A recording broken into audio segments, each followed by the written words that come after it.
Hello everyone and welcome to Sinful Gaming. I hope you're all doing well, I hope you're all staying safe, and most of all, I hope you're all fighting that war against the grey.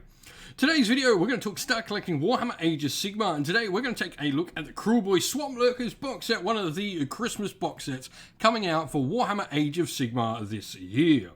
Now, in this video, we're going to go through, talk a little bit about all of the units inside the box set before having a look at some other units we can use to expand upon this box set. And finally, we'll finish off the army using that information to create a sample 1000-point army list for you to use as some inspiration for starting your own Kruleboyz army. Now, for starters, the contents of this box set. First of all, we get a killer boss on Corpse Ripper Vulture. Now, this model can also be built as a named character called Gobsprak as well. But first of all, the killer boss on Corpse Ripper Vulture, we've got 14 wounds with a 4-up save, and we've got a degrading move profile that does have fly as well, so 14 to 8 inch with fly in there, so decently fast even at the lowest bracket. Now, this model has a all part of the plan rule, where if a friendly Kruleboyz unit fails a battle shock test within 3 inch, only one model is lost, and the commanding view ability will allow the same command ability to be used in the same command phase more than once. So how this happens is you sort of issue it and then you can use it again with this model. Now, we then have the named character variation that is Gobsprak. Gobsprak is a wizard model. Now, Gobsprak can attempt to cast and unbind 2 spells in both yours and your opponent's hero phase, casting and unbinding in the correct hero phases, obviously.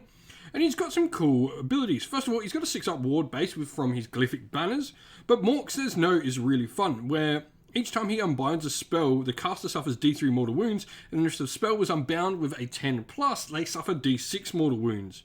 His Mouth of Mork ability allows him to issue the redeploy command to a Kruleboyz unit, can re-roll the dice for the redeploy, and the Unleash Hell ability, when he issues it, you don't suffer the -1 penalty to hit from it. His Screaming Mandrake ability allows once per battle when a unit attempts to unbind a spell, you can see this unit is using his Screaming Mandrake, and if you do so, the unbinding roll for the attempt is made with 3d6 instead of 2d6. Now, we then have the other big monster in this, and that is a Snatcher boss on Sludge Raker Beast. This as well can be built as a named character variation called Swamp-Lurkers Scumdrake. The Sludge Raker Beast is a pretty solid fighting monster, a little bit more than Corpse Ripper Vulture. 14 wounds, 4-up save again.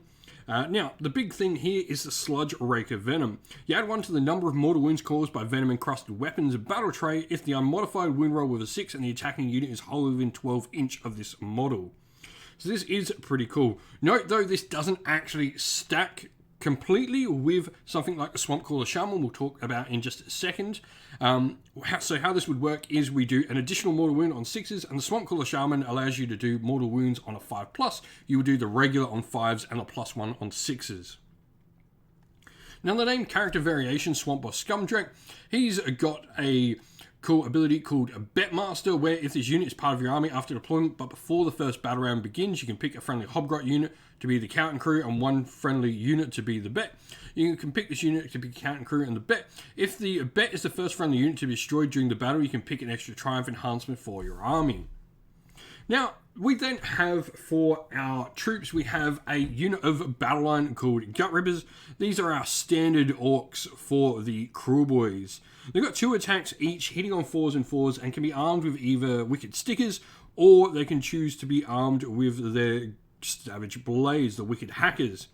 Now, the big difference from the Wicked Hackers, they will wound on a 3+ rather than a 4, but you get that extra range, which is pretty important for the 32mm base models. The last unit we have is the Manskewer Bolt Boys. They're a ranged unit for the army, and they can actually be battle line in particular sub-factions.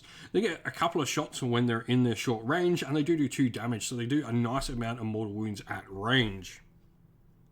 Now, looking at where to go next, my first port to call would actually be picking up another box of Gut Rippers. A big reason for this is this will give you access to so many of the different sub-factions. Gut Rippers are standard battle line. They're going to be more useful as your battle line options. This means you just got more options to play in the other 2 sub-factions that don't include Bolt Boys as the battle line unit. So for that reason, I just grabbed another box of them. I think they're an excellent addition. Now, the Swamp-Cooler Shaman. I did mention the Swamp-Cooler Shaman before.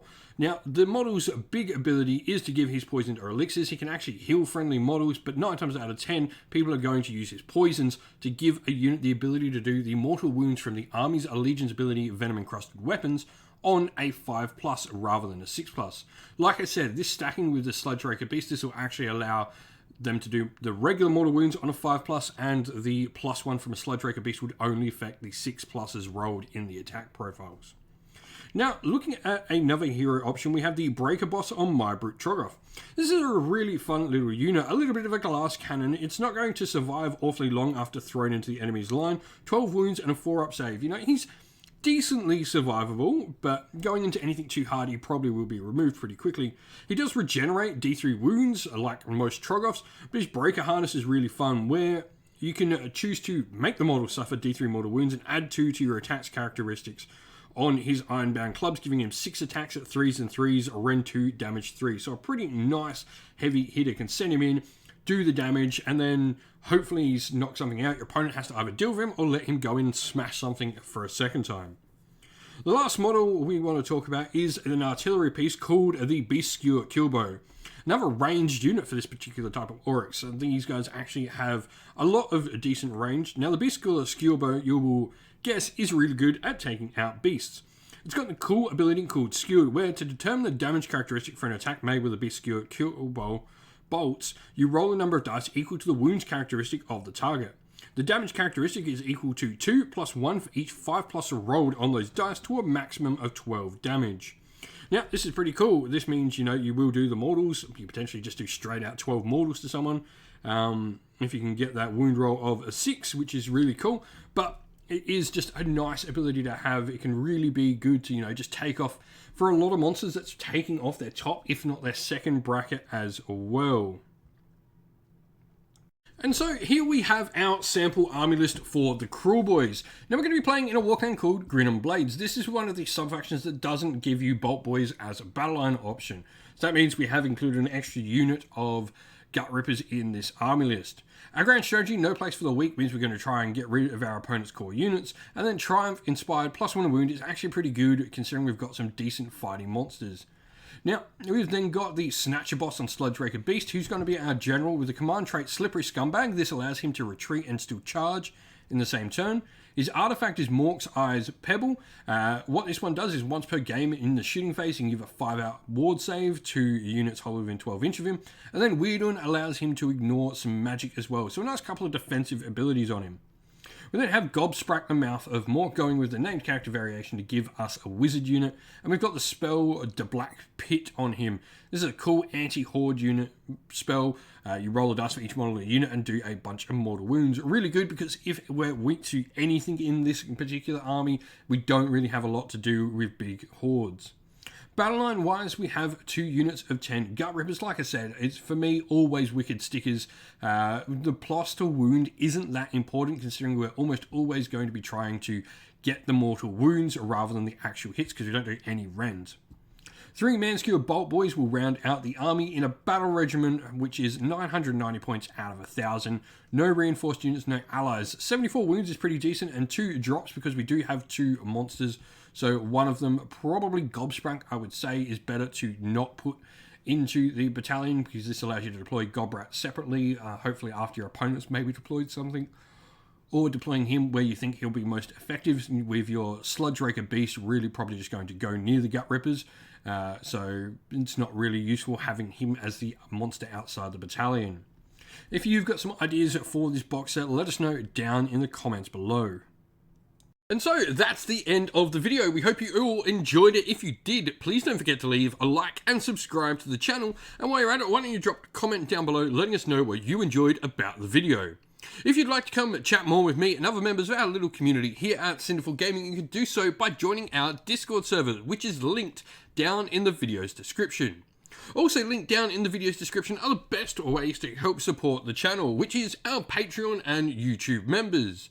As Patreon and YouTube members, you'll get to help decide what content the channel focuses on when we're not focusing on new releases, and you'll also get your name shouted out at the end of the video.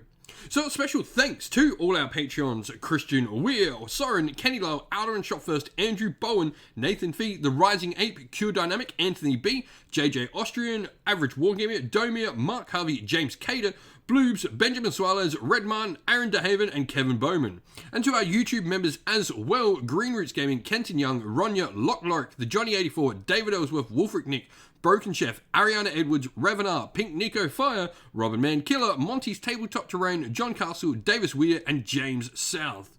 Lastly, if you'd also like to help support the channel in another way, you can do so by grabbing some channel merch off either our Teespring store or off our Ko-fi store, both of which, as well as the Patreon and YouTube members, are linked in the video's description.